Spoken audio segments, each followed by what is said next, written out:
So yesterday I did something that I have never done before, something I never thought I would do, and that is to publish a 6-hour travel vlog. And I don't mean that the experience I was filming was 6 hours and then I put it into a short video. I've done that before. I don't mean that the video, the timeline, it took 6 hours for me to edit that video and then share it with you. I've definitely done that before as well. But this was actually a 6-hour video, meaning that from the beginning to the end, it takes just over 6 hours to watch. That wasn't intentional. I wasn't aiming for 6 hours. What I did was I just took all of my Mexico City videos, there's about 70 or 80 of them that I filmed, most of them in 2017 and 2018. And a couple more recently in 2019 and 2020 when I more recently visited again. But most of it is actually a complete story from the day I arrived in Mexico City, knowing nothing about this place, to the end, a year later, when I had moments like, experiencing Day of the Dead and other like big cultural moments like Mexican Independence Day. And like in my mind, there's always been a clear story arc to that year. And I guess subscribers who have been here since the very beginning will have picked up on that journey and hopefully have experienced it the way I experienced it and picked up on the fact that no, these aren't just individual vlogs, but they can somehow be the story of my year in Mexico. And that's where the idea of actually putting into one video came from. So some of you might have already checked it out. If you haven't, feel no pressure to watch the whole thing. Like I saw a couple people leave comments saying like, okay, I'm gonna watch this, but like maybe not all at once. By all means, even if you're a super fan, like I don't want anyone feeling pressured like, oh, I need to set out 6 hours of my day because Dan's got his new video. No, this was more of an experiment in content. But who knows? Like there's one comment from, I gotta give this guy a shout out. Saul Carranza. Sal Carranza said, took me a while, but I watched the whole thing. So assuming Sal Carranza is not just trolling, assuming he's honest, well, that's respect for you, because that's a big commitment. I haven't even watched the whole thing beginning to end. Of course, I edited it and I lived it, so I know the story pretty well. But how I actually made that video was, I made a little intro. Well, first I put all my videos on a timeline on Final Cut. It turned out there was about 8 hours of footage. But then I took out some videos that didn't add much to the content. Like there was a series where I was learning Spanish. It was called #TeachDanSpanish. There's like 2 or 3 of those episodes where it's just me stumbling my way through Spanish, like mi nombre es Dan, and people got some laughs out of it. I think some Mexican viewers might appreciate those attempts. But for the average person who wants to learn about Mexico City, it doesn't really add that much value. So I took out some of the videos like that. And I also trimmed the end of every single video, because every single video has the outro where the credits roll and it naturally leads to the next one. And at first I was gonna leave that on, but then I was talking with my girlfriend, Nari, and I was saying like, does this look cool? Like seeing the ending, go to the next one? And she's like, no, like you don't need that whatsoever. And of course she was right. Once I cut it and I watched how one video like smoothly leads to the next one, it's even better. I even thought of like cutting how almost every single video, I don't do this, well, okay, sometimes I do this today, but I used to do it every video. I'd end by saying, as always, I'm Dan from The New Travel, and I'll see you next time. And it's kind of corny when you hear that like 50 times in a row. So I thought about cutting that, but the problem is sometimes I'd say that and then there'd be cool visuals right after that. And I didn't want to lose the visual part too. So I thought, okay, I can keep the like, see you next time, and then flow into the next one. And maybe if someone does watch the whole 6 hours, it'll be like a funny recurring joke, or it'll just be a visual cue that, okay, this is a time that you can stop it Kind of like how when you're watching Netflix, it gives you the timer, right? Like 5, 4, 3, 2, 1. Next episode is starting. So me saying, see you next time, I guess, is my version of like the countdown. Okay, if you don't want to watch the full 6 hours, if you want to stop, here's your chance. But yeah, I've been thinking a lot about how, I mean, like, first of all, I save all my footage. So I have all these videos saved. I have pretty much every YouTube video I've ever filmed, at least going back to 2016, which is when I lost a hard drive and I lost a bunch of unpublished footage from my time in Vietnam. And that was such a traumatic experience, which might sound like an exaggeration, but you know, when you're actually like planning these videos and then you lose the footage, yeah, it feels like this memory has just been stolen from you. So it sucked, and I never wanted to deal with that again. Plus, like, you never really know. It's just so much better to save it. Like, that's my advice for any filmmakers out there, or even anyone who's starting a YouTube channel for fun. In fact, if you've already published your videos, you can go on YouTube and you can download them from your video page. It won't be 100% like high quality, but it's better than nothing. Because, you know, like, some channels randomly get shut down. Sometimes, who knows? Like, in 10 years, who knows if YouTube will even be popular? Maybe there'll be another service that everyone wants to switch to. And you just want to have control of your visual assets, because you never know what the future will bring. And because I had my visual assets, because I had my whole like life from Mexico, I thought, well, it'd be cool to make one video and just to see how that does. So on the one hand, it was, and it is, sort of a way to collect my memories and just have it in one place. But beyond that, it's also this big experiment. Like, I'm curious to see how someone who doesn't know me from my Mexico videos will interact with this 6-hour video. Because there are definitely people who didn't know who I was in 2018, but might know me from my more recent like Montreal content, for example, or the time I went to India, I picked up a lot of new subscribers, or the time I went to Brazil, shout out to Brazilians out there. And I know I now have these different audiences, but there's no obvious way how to go back and like experience the Mexico content from the beginning. Because the thing about YouTube, they do a lot of things very well. Like they're very good at as being a search engine. I'll give them that. They're definitely the best video search engine in the world. But I don't think they do the best job making it easy to like go from video to video to video. Like, they have their playlist feature, but not many people really search for playlists and like watch them video by video. And if someone were to go back through my channel and try to find the videos, like, it's not just Mexico City content. There's other videos from across Mexico. There's the time that I went to Puerto Rico, which was in late 2017. There's the time I went to Guatemala, which was in 2018.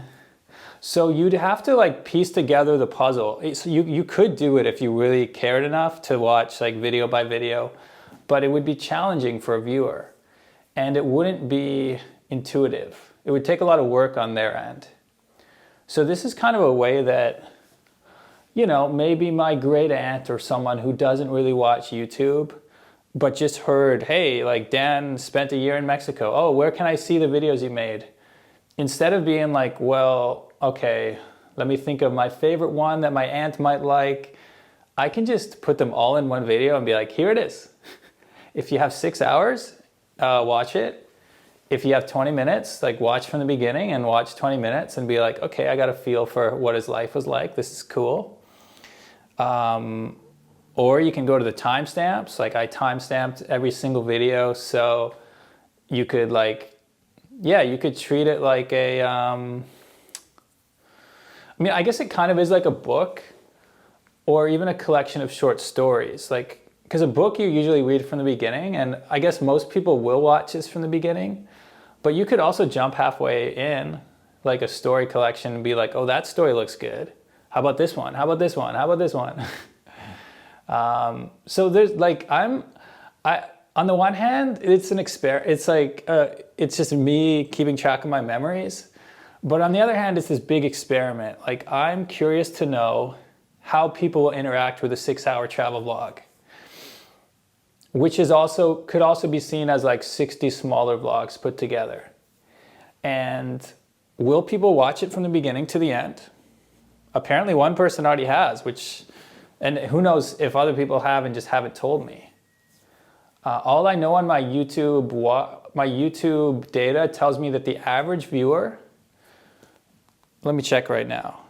The average viewer of this video, in one day it has 988 views, which is quite good for my secondary channel.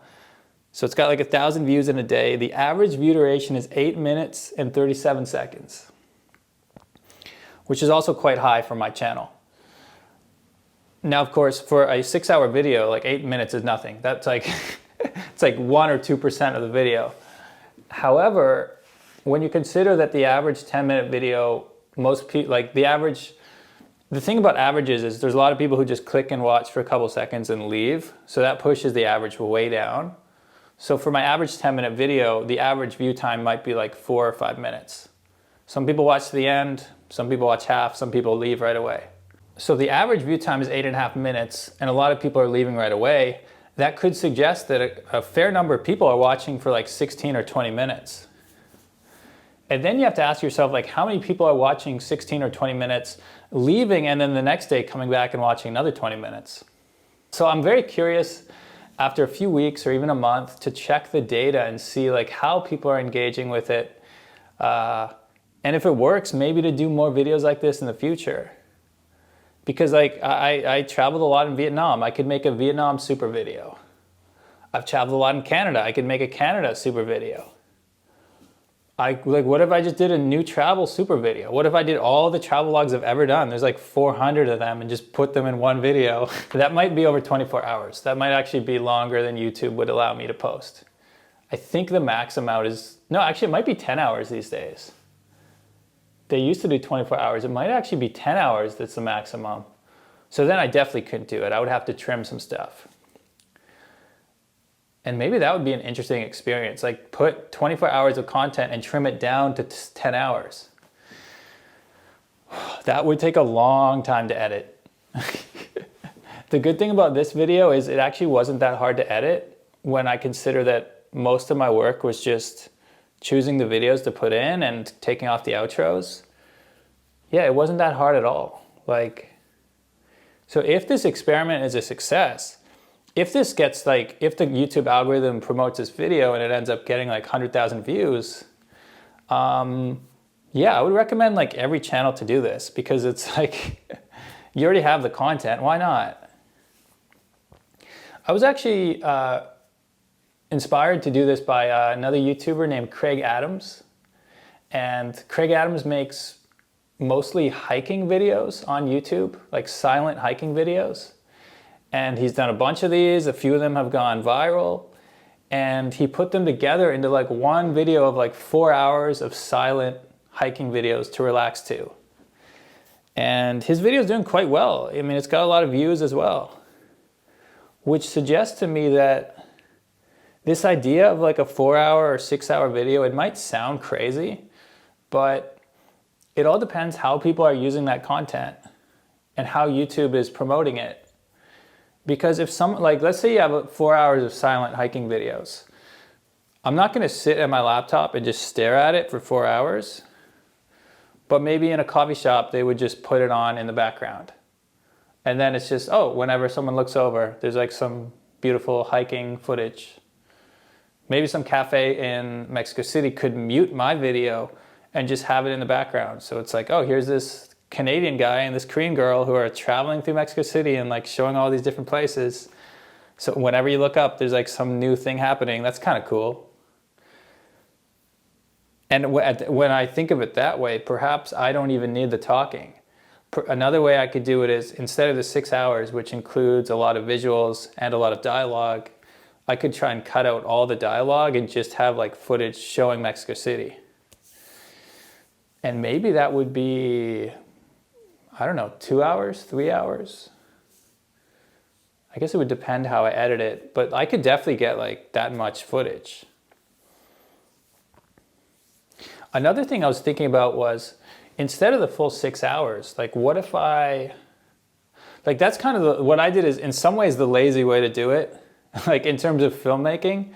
Because what if I took those 6 hours, I watched it through, cut the like kind of boring parts. I could easily get that down to like 4 or 5 hours. So let's say I have 4 hours, and then I decide I actually want to like make a documentary, pinpoint the main story arc, because there is a story. Like this guy moves to a new country, gets to know the country, some bad things happen at the beginning, like I got my phone pickpocketed, and that was kind of my entry to Mexico City. It's kind of starting on a low point, but then I gradually grew in love with this place, and I just, like the way I describe it, I opened up to Mexico City and Mexico City opened up to me. Like everything started kind of rough, but it turned into an amazing experience.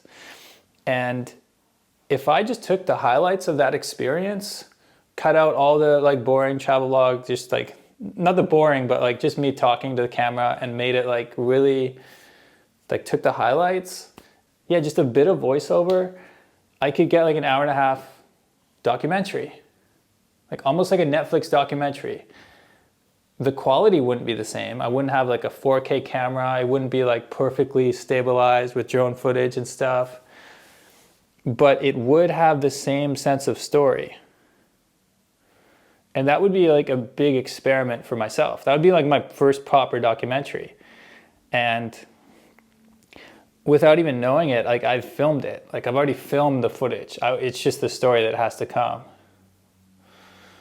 And then like I suppose if I really wanted to pitch that idea to my audience and be like, hey, I want to make a documentary about Mexico, there could be enough diehard fans out there who want to see it, who would be willing to support. And if like 2,000 people pitched $10 each, like suddenly that's $20,000. And that like that's, I live very, I live a pretty like minimal budget lifestyle. So like that, like I could live for a year and just dedicate myself to this video. And then I'm a documentary filmmaker. But would people feel kind of ripped off that they'd already seen most of the footage? At least, well, I don't know. I guess if the story were strong enough, they wouldn't feel ripped off, because it would be like a new adventure that you're going on.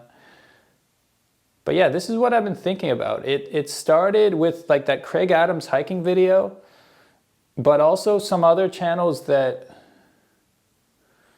I mean, it's been something in the travel space for a while where people just walk around the streets and they do like point of view vision, where they're just holding a GoPro or something in front of them and walking the streets.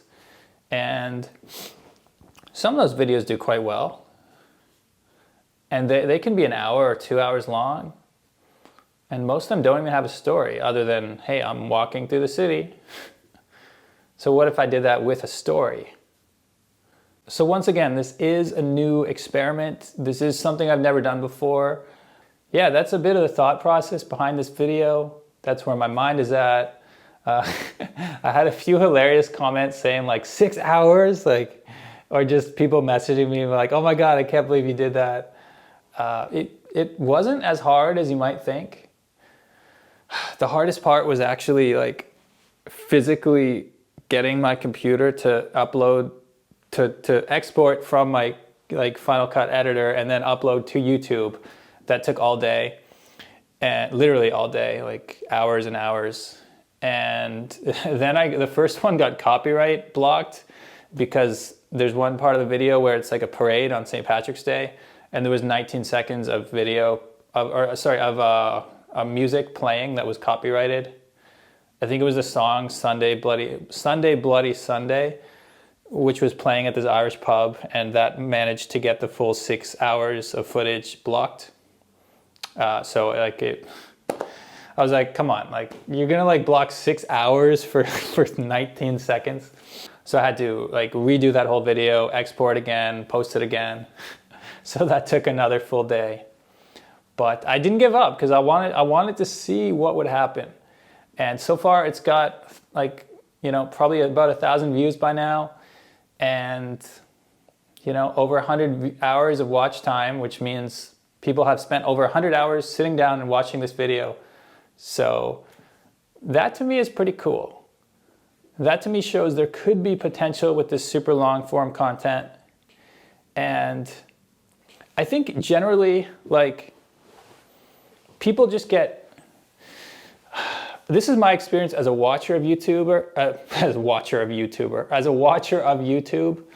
I get excited when I see something new. It doesn't really have to be something I wanted. It's just something new. Like, oh, I've never seen that before. So if I see a 6-hour travel video and I'm just scrolling through my videos, I'm not saying I'm going to watch 6 hours, but I'm probably going to be like, okay, this guy's crazy. Like, what is this? Click, watch a little bit. And if the first 2 minutes are good, well, I might watch 10 minutes. And if the first 10 minutes are great, well, I might watch an hour. And then I probably won't watch the full 6 hours, but I might be like, okay, save this video, I'll go back to it another time. And if someone goes through that journey, they're like, okay, I don't know who this guy is, click. And then before they know it, they've actually watched the full 6 hours. They're gonna be a super fan because they're gonna know my life better than my best friends who haven't seen my YouTube videos. They will know almost everything that happened to me in a year of my life. And in terms of building an audience on YouTube and building a community that you care about and that they care about you, I think that's powerful.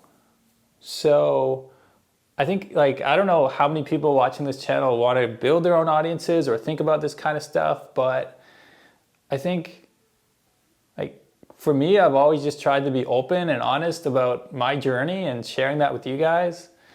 And not every YouTube channel approaches it that way. Some people approach it more as just a business, what topic will get the most views, will make the most money.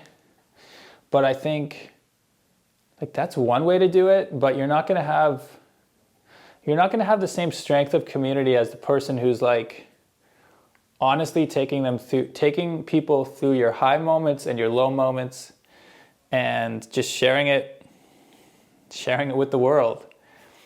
And that's what I tried to do in Mexico City in particular. And that's why I thought it'd be cool to make this super video. Super vlog is what I called it. Yeah, what's the title on that video? I think I called it, right now it's Mexico City Changed My Life, 6-hour Mexico travel vlog. I originally called it Mexico City Super Vlog, Mexico Changed My Life, something like that. I'm still thinking of the title. I could just call it 6 hours in Mexico City. Or I could call it something more clickbaity, you won't believe what happened in Mexico City. 6 hours of, I don't know, a bunch of exclamation marks and all caps, I could go for the kind of clickbait title. But yeah, maybe I should just call it 6-hour Mexico City travel vlog and see if that is interesting enough to get some people to click. Even the thumbnail, which is just my head with Mexico City Super Vlog, I think that could be improved. I think it could be something to show people who are scrolling through, this isn't just another travel vlog. This is something they haven't seen before. This is more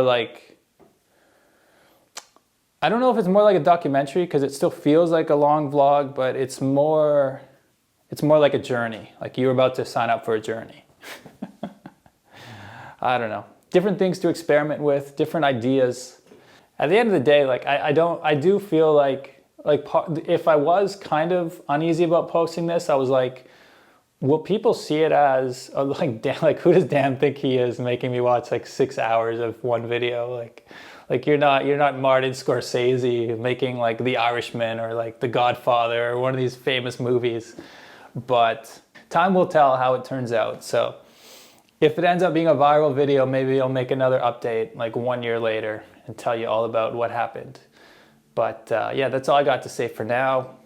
Anyway, speaking of long form content, this has been turning into a long video as well. So Let me know if you guys are still watching. Leave a comment or send me a message. I'd love to know what you guys think about this topic.